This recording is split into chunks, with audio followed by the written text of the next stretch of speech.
Boa noite a todos. É um prazer enorme, né? Retornar à nossa casa bendita. Como é bom voltar a casa, né? Às vezes a gente chega e encontra ela um pouco diferente, mas elogiando já, que ficou muito bom, pelo menos, né? E nesse espírito de renovação, né? Do ambiente, é que a gente pretende tocar aqui os nossos estudos de hoje, a nossa fala de hoje, dando continuidade com a abertura, a apresentação nessa vibração toda, que a gente continue nessa paz, que a paz do Mestre, que já é sentida, como sempre aqui, eu me emociono bastante, e não é piegas falar, né? É só vocês ficarem um pouquinho longe, tá, gente? A hora que vocês vêm aqui, aí vocês vão sentir isso aqui. Então, nos coube falar hoje, nos nossos estudos sistemáticos, assim como fazemos, uma questão do Livro dos Espíritos, né? E um capítulo aqui, um item, né, do Evangelho segundo o Espiritismo. A questão que abordaremos hoje é a questão 148, né, que está falando sobre o materialismo. Está no capítulo 2, está falando da encarnação dos espíritos. E o item aqui, item 3, materialismo. Tá? Ele começou lá na 147, falando sobre questões de anatomistas e fisiologistas, que os estudos dessas matérias, né, os estudos naturais, muitas vezes levam, né, à crença do materialismo. Muitos estudiosos desses temas se tornaram materialistas. E aí, essa foi a pergunta e resposta da exposição anterior. Na 148, ele continua abordando o tema, tá? É uma resposta um tanto quanto extensa, mas cabe-nos ler e comentar, tá? Pergunta 148, vamos lá. Não é estranho que o materialismo seja uma consequência de estudos que deveriam, ao contrário, mostrar ao homem a superioridade da inteligência que governa o mundo? Deve-se concluir que esses estudos são perigosos, né? Os estudos dessas causas, né, das questões naturais, não deveria nos dar uma inteligência, né? A percepção que tem uma inteligência maior que governa o mundo, né? Deve-se concluir que esses estudos, né, estudar essas coisas é perigoso para a gente? A resposta: não é verdade que o materialismo seja uma consequência desses estudos. É o homem que deles tira uma falsa consequência, pois ele pode abusar de tudo, né? Mesmo das melhores coisas. Então, muitas vezes, uma coisa é criada ou ela existe para um propósito benéfico, mas o homem, ainda na sua ignorância, né, faz o mau uso dessa própria coisa. E assim mesmo de um estudo, né? Quantas coisas foram criadas para o bem da humanidade e depois, com o seu uso, no passar do tempo, foi usada contra os próprios irmãos, né? Isso a gente vê na história, né? O nada, aliás, os apavora, mas... Não, desculpe. É o homem que deles tira uma falsa consequência, pois ele pode abusar de tudo, mesmo das melhores coisas. O nada, aliás, os apavora mais do que eles se permitem aparentar. E os espíritos fortes são quase sempre mais fanfarrões do que valentes. A maior parte deles são materialistas porque não dispõem de nada para preencher o seu vazio. Diante desse abismo que se abre ante eles, mostrai-lhe uma tábua de salvação e a ela se agarrarão ansiosamente, né? É isso que a gente vê, né, ao longo do tempo. Qualquer coisa que se mostre fantasiosa, que seja uma salvação, muitos vão lá e se agarram a isso, principalmente se for fácil, né?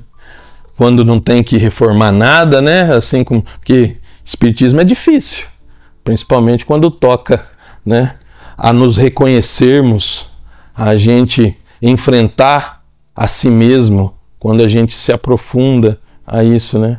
Eu lembro o saudoso Fiorim, uma conversa aqui, falando com ele, o João falou da prece dominical, e eu falei, nossa, agora que eu estou estudando isso e a gente vai entendendo as palavras, nossa, me dá um aperto, um nozinho na hora que eu chego, né? Perdoai, né? Perdoai as nossas ofensas à medida, né, que a gente perdoa quem nos tem ofendido, né? Porque, né, eu não estou perdoando nada, né?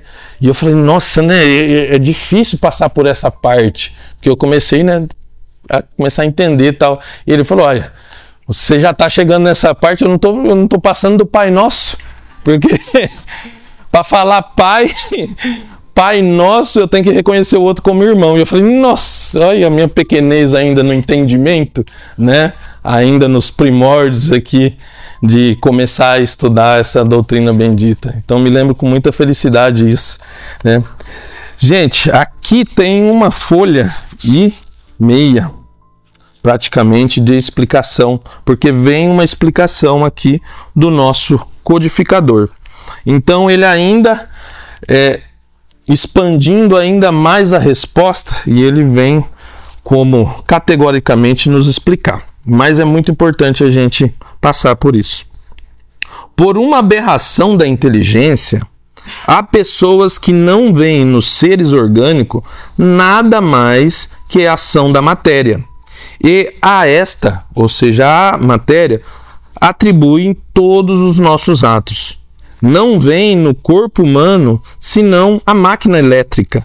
Não estudaram o mecanismo da vida senão no funcionamento dos órgãos. Viram-na extinguir-se muitas vezes pela ruptura de um fio e nada mais perceberam além desse fio. Procuraram descobrir o que restava. Eu acho que ele está falando aqui de todo um apanhado histórico da percepção nossa em relação à vida do homem e ao desenrolar dessa vida, como a gente foi crescendo a nossa percepção. E nada mais perceberam além desse fio. Procuraram descobrir o que restava. E como não encontraram mais do que a matéria inerte, não viram a alma escapar-se e nem puderam pegá-la. Concluíram que tudo estava nas propriedades da matéria e que, portanto, após a morte, o pensamento se reduz ao nada. Triste consequência. Se assim fosse, por que então o bem e o mal não teriam sentido? O homem estaria certo ao não pensar senão em si mesmo e ao colocar-se acima de tudo a satisfação dos prazeres materiais. Ou seja, né, se nós não percebêssemos nada além daquele corpo, daquela matéria que se esvaía ali por um fio, que sentido teria? Então nós, né, teríamos que curtir o pouco tempo que estaríamos aqui, né? Viver para o prazer imediato, para as questões mundanas. Então essa era a nossa, ainda engatinhando na nossa percepção ainda aqui, né? Um pensamento muito voltado à matéria, às questões materiais. Os laços sociais estariam rompidos e os mais santos afetos destruídos para sempre. Ou seja, se não temos continuidade, né, esses laços, né, não seriam tão fortalecidos, porque tudo acabaria ali, não teria uma continuidade. Felizmente, essas ideias estão longe de ser generalizadas. Pode-se mesmo dizer que estão muito circunscritas, não constituindo mais do que opiniões individuais, porque, em parte alguma, foram erigidas em doutrina. Ou seja, apesar de alguns materialistas, ou muitos, e ferrenhos materialistas ao longo da história, né, isso não se tornou uma doutrina, isso não teve uma continuidade, né? Surgiram alguns focos, mas isso não se esprairou, né? Assim como a gente vê, né? O cristianismo e algumas outras doutrinas.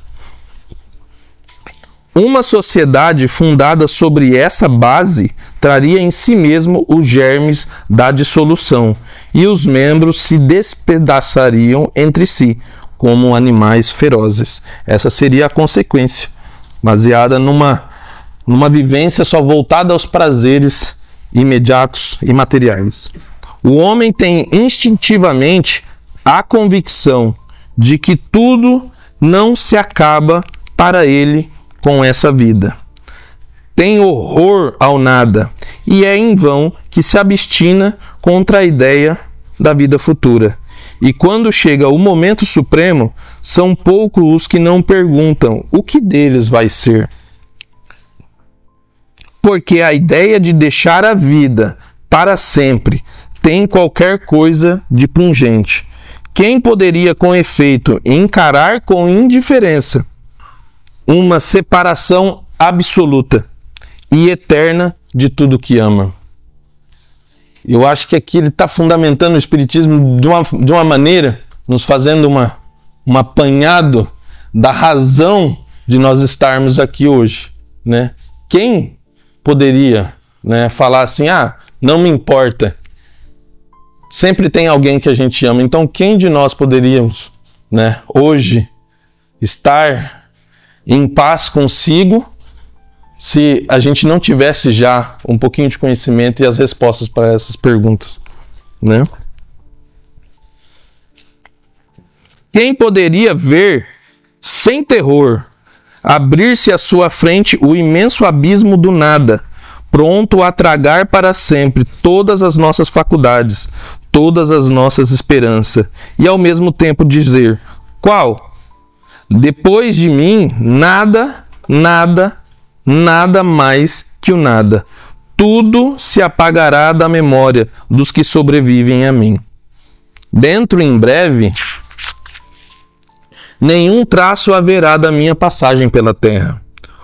O bem mesmo que eu fiz será esquecido pelos ingratos a quem eu servi, e nada para compensar tudo isso, nenhuma perspectiva a não ser a do meu corpo devorado pelos vermes.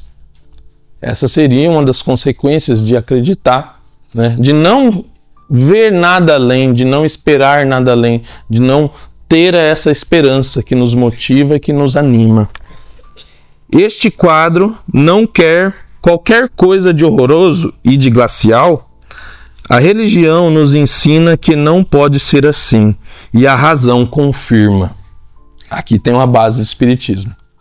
Razão, né, e religião. Mas uma existência futura, porque eu acredito que até esse ponto, o João faz assim, faz qualquer coisinha aí se eu estiver falando alguma besteira, por favor. Mas até esse ponto, acredito que a maioria das religiões vem até esse ponto da vida futura, né? Creio que todas elas. Mas aqui a gente começa a ver um movimento onde que a nossa doutrina nos esclarece alguns pontos, né? Mais uma existência futura, vaga e indefinida, nada tem que satisfaça o nosso amor do positivo. E é isso que para muitos engendra a dúvida. Está certo que tenhamos uma alma, mas o que é essa nossa alma? Tem ela uma forma? Alguma aparência? É aqui onde que a gente começa a dar né? Algumas começam a tropeçar, começam a se esbarrar e ter algumas limitações para essas respostas, né? E a nossa alma, tem ela alguma forma, alguma aparência? É um ser limitado ou indefinido?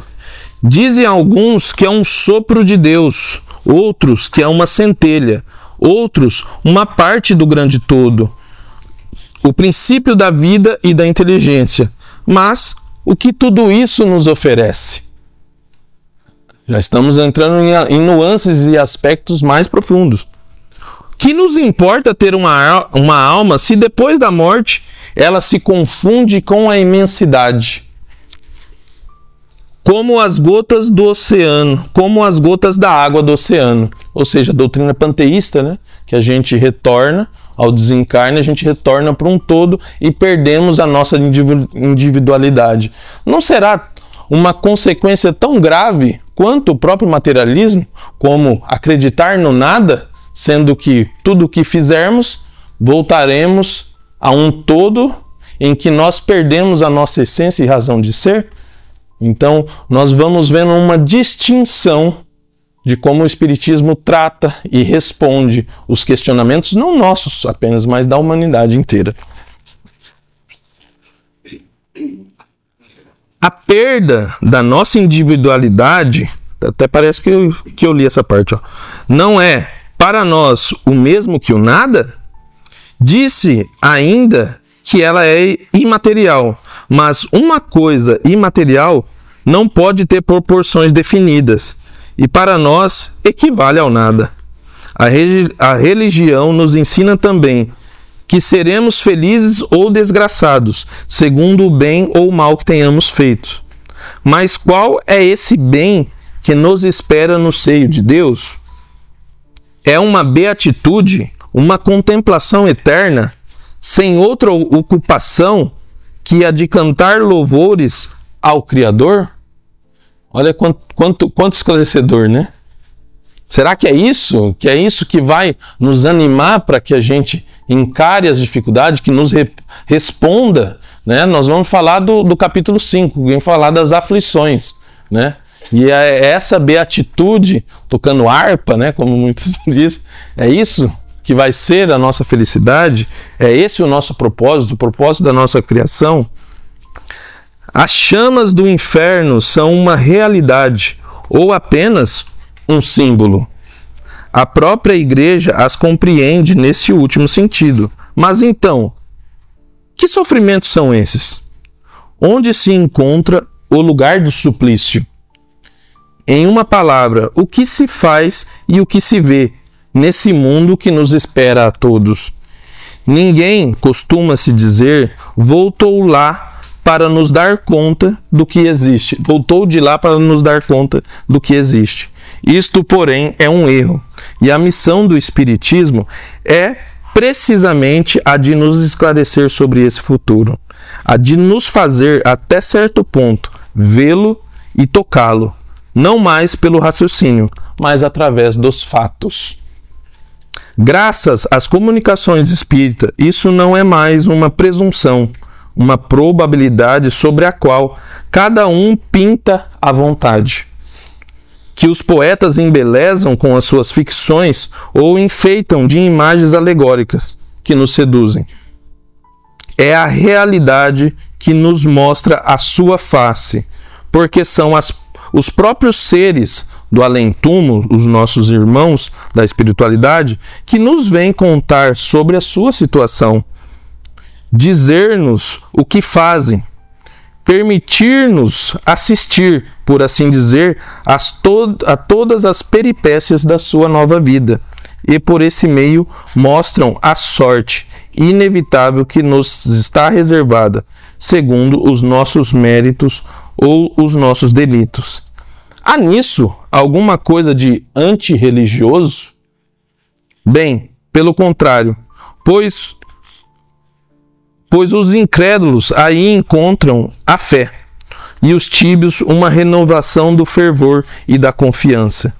O Espiritismo é o mais poderoso auxiliar da religião. E se assim acontece, é porque Deus o permite. E o permite para reanimar nas pessoas as esperanças vacilantes. Muito bonito isso. E nos conduzir ao caminho do bem, pelas perspectivas de futuro. Valeu a pena a leitura, né? É um apanhado geral do porquê, de como acontece, quais eram os nossos questionamentos lá atrás, quais as perguntas que o Espiritismo vem responder a todos nós, né? E me lembra bem, né, de como era porque eu não nasci em berço espírita, né? E não estou aqui fazendo nenhuma crítica, né? A minha família que me criou de maneira cercada de amor, né? Mas também não venho de um núcleo familiar muito voltado, né, à religião, né, a seguir as religiões em si, apesar de cada um ter as suas crenças, seus momentos, né, mas não era um hábito. Então, talvez eu tenha batido o nariz em algumas portas procurando resposta, e eu lembro essa saga de frequentar religiões diferentes, buscando as respostas por esse espírito curioso, né, e inconformado que alimenta essa pessoa que vos fala. Encontrei paz e resposta dentro do espiritismo. Então eu consigo falar com propriedade, pelo menos disso, que o quanto essas questões das diferenças, das injustiças que até aquele momento percebia, da possível revolta de um jovem, né, olhando o sofrimento, o próprio sofrimento, as questões, as misérias familiares, e o quanto essa doutrina me trouxe até esse momento no colo, o quanto Jesus, o quanto o Espiritismo constituiu e muitas vezes cercou frango, né? Ó, não, vai por aqui, vai por aqui, vai por aqui, guiando como esse grande farol para uma alma que sem essa doutrina poderia estar em sombras, né? Então, é com essa profunda gratidão que assim a gente tenta, ainda na pequenez que temos, de levar isso adiante, de estarmos aqui, né? E de ainda tentar de alguma forma aprender mais um pouquinho, tá? Então, o nosso capítulo de hoje, o nosso item, né, como falei, está no capítulo 5, que vem falar das aflições, né? E como se eu não tivesse lido tanto, começo com a leitura de um poema de Maria Dolores que tem tudo a ver com o tema, né? Tá no livro Antologia da Espiritualidade. Ela fala assim, ó: Senhor, não lastimamos tanto contemplar o caminho da penúria sem nome, porque sabemos que socorrerás os famintos de pão e os sedentos de paz. Dói encontrar na vida os que fazem a fome. Ante aqueles que choram, não lamentamos tanto, já que estendes os braços aos que gemem de angústia e de cansaço. Deploramos achar nas multidões do mundo os que abrem na terra as comportas do pranto. Não lastimamos tanto os que se esfalfam carregando a aflição da férrea cruz, de vez que nós sabemos o quanto assistes os humildes e os tristes. Lamentamos os cérebros que brilham e sonegam a luz. Não deploramos tanto os que suportam o sarcasmo e a solidão na carência de amor. Porquanto tens as mãos por toda hora, hora por hora, no consolo e no apoio a todo ser que chora. Lamentamos fitar os amigos felizes que alimentam a dor. É por isso, Jesus, que nós te suplicamos, não nos deixes seguir-te o passo em vão, que o prazer do conforto não nos vença. Livra-nos de tombar no pó da indiferença. Ainda que a provação nos seja amparo e guia, toma e guarda em serviço o nosso coração. É lindo demais e assim, não precisaria dizer mais nada sobre a exposição, porque a exposição vem falar basicamente dessa talvez dualidade que nós todos seres encarnados experimentamos ao estar aqui. Porque voltar à experiência terrena é também passar por um fenômeno que acontece, que é perda de memória. Nós nos esquecemos quem somos, muitas vezes, nós esquecemos muitos daqueles que nos acompanham nessa jornada espiritual há tanto tempo, né? Nós esquecemos os nossos nomes, títulos, né? E esse esquecimento, mesmo que a intuição permaneça, nos dá um baita frio na barriga. O que vai vir? Até onde é prova? Até onde é resgate? Mas será que é a pessoa certa mesmo? Meu Deus do céu, é a pessoa certa? Né? Isso é lógico que a Ana Flávia falando para mim, né? Não sou... né? Será que eu escolhi isso mesmo? Mas que diacho que eu fiz? Então todos nós nos perguntamos isso aí, né? Então isso nos dá aflição, essa dualidade, esse esquecimento, né? Então dá esse frio na barriga, dá algumas incertezas, mas aí temos o conhecimento, temos, né, o nosso farol aqui a nos guiar, né? Não podemos nós aqui, pelo menos aqui quantos estamos, né, falar que nós estamos sem um GPS e sem uma rota, né? Mas nós experimentamos todas essas intempéries, todo esse convívio, né, estando aqui encarnados, né? Nós sofremos grande influência do corpo físico. Estar na matéria é uma prova muito grande em si. Reencarnar já é, né?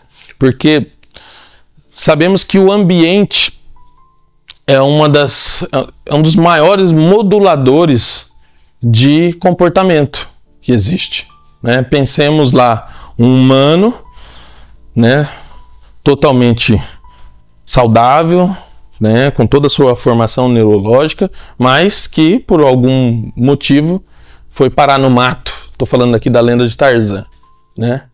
E ao crescer ele caminhava como os macacos, né? Não tinha verbalização.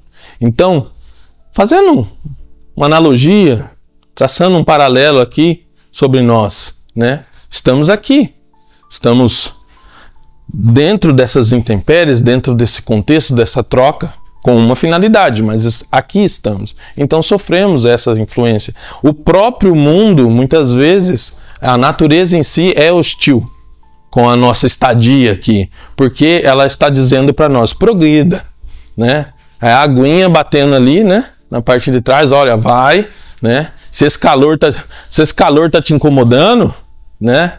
Então, progrida. Mas nós experimentamos essa dualidade.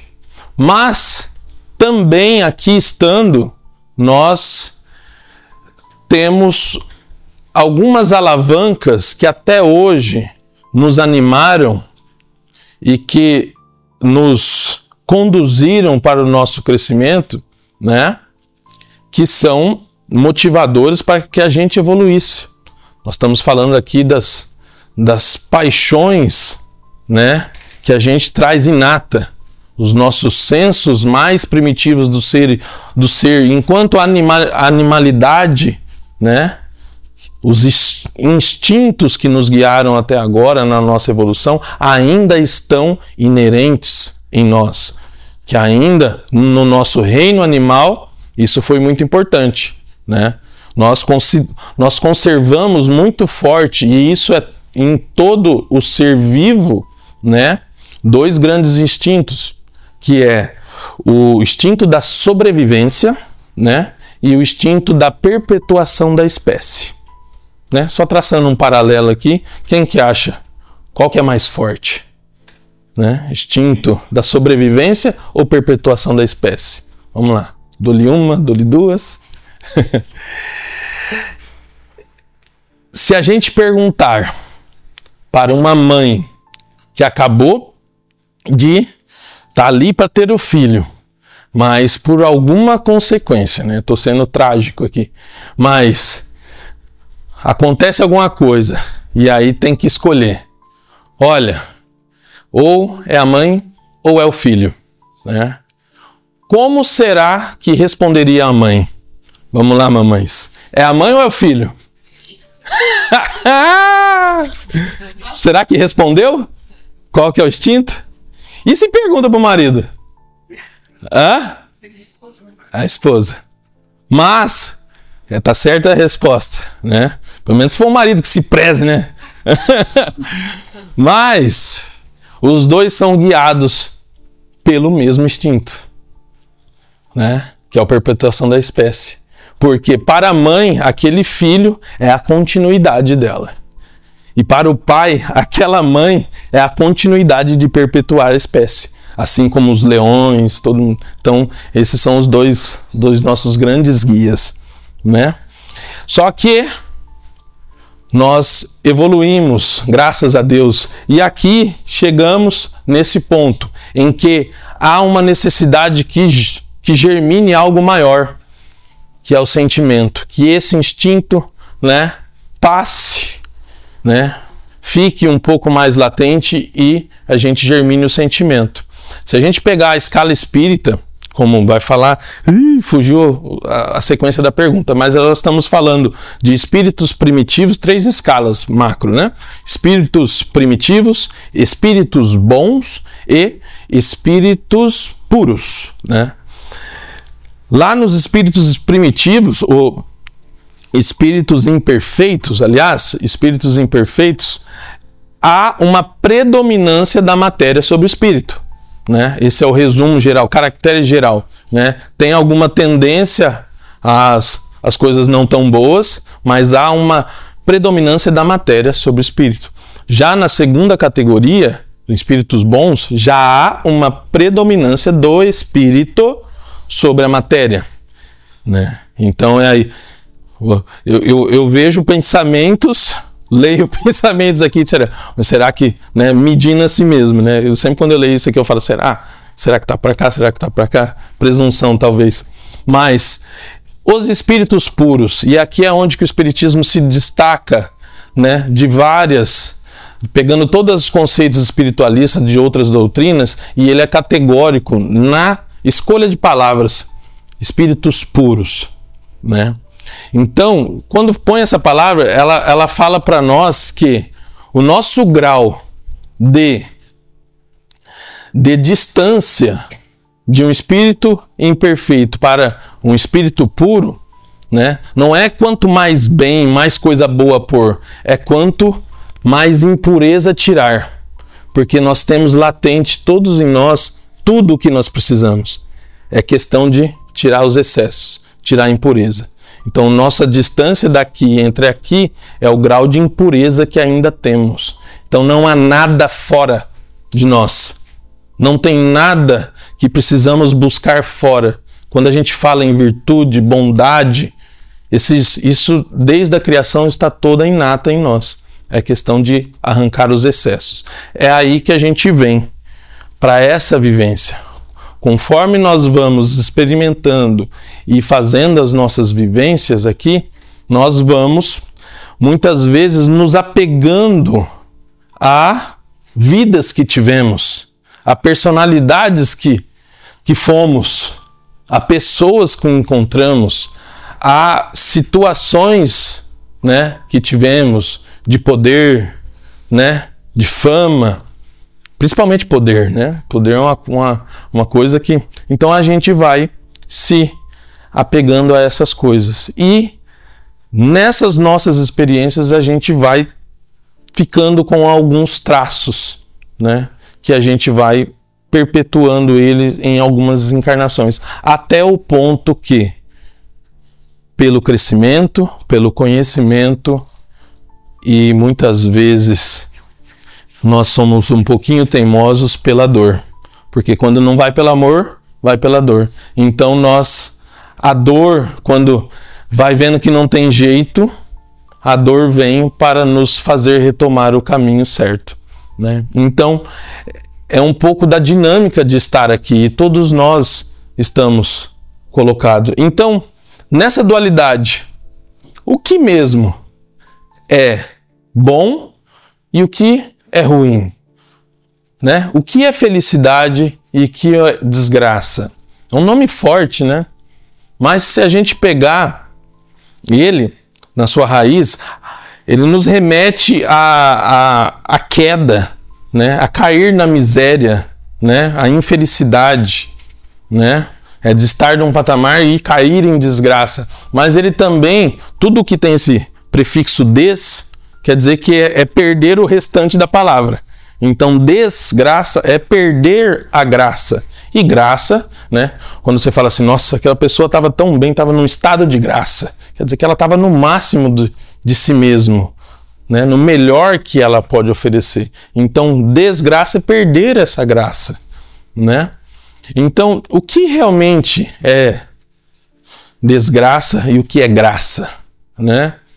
Então, nós ainda falando da nossa dessa particularidade que ainda estamos inseridos nesse ambiente, que ainda estamos aqui encarnados, nós estamos vivenciando, né, experimentando essas sensações que o corpo proporciona, né? Essa troca, o contato físico, o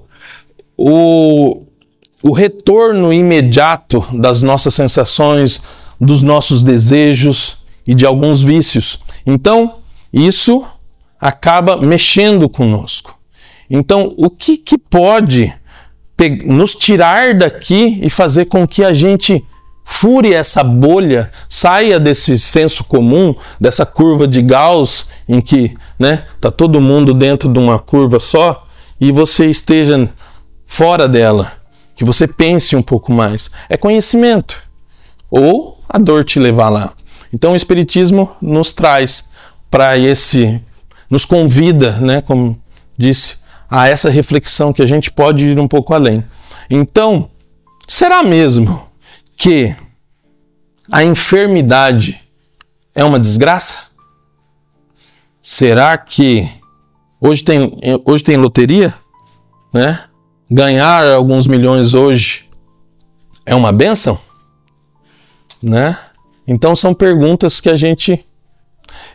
acho que a gente não pode ser ingênuo, a gente não pode ser superficial, porque quantos que com a fama, né, com as facilidades, né, com dinheiro, com poder, se desvirtuaram. Então, será mesmo?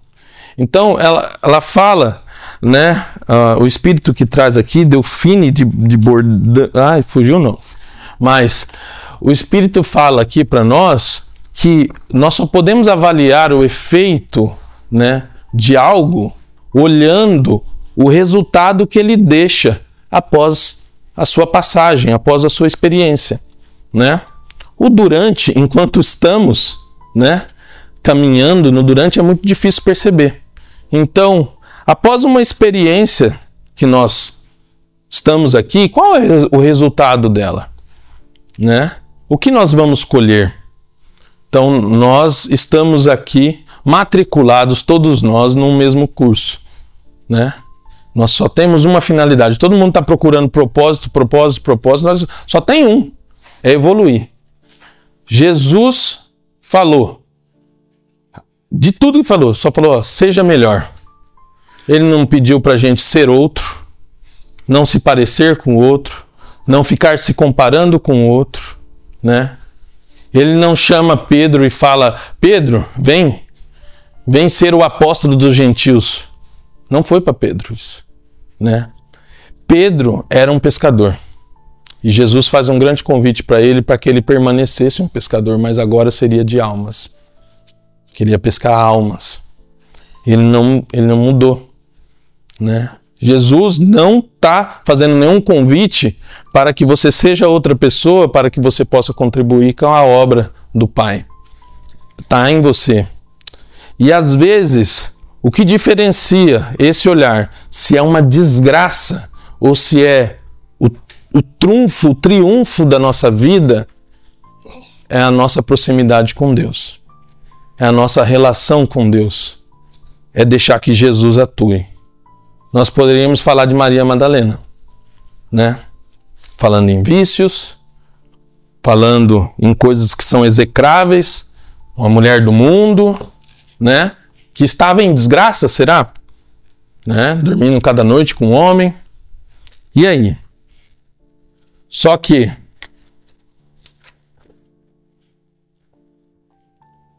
com Jesus, quando Jesus chega na vida dessa mulher, ele ajusta um pequeno termômetro, que isso é o que serve para nós, né?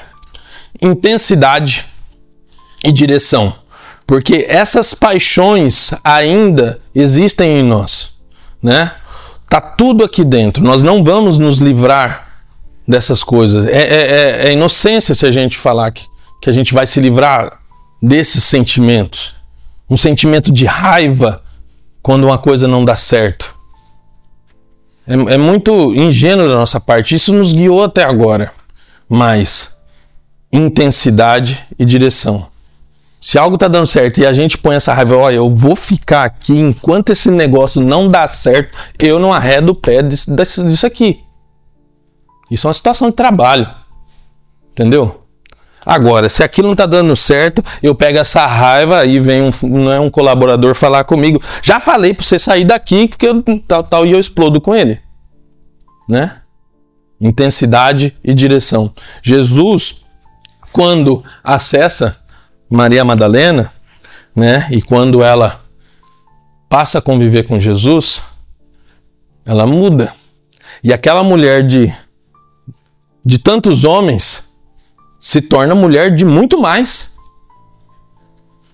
A capacidade de acolher, a capacidade de entender, né? Nenhum dos apóstolos, por mais martírio e mais dificuldades que passaram, e todos eles, né, contra a história, que passaram por grandes desafios e por grandes martírios, tal, nenhum deles foram para o Vale dos Leprosos.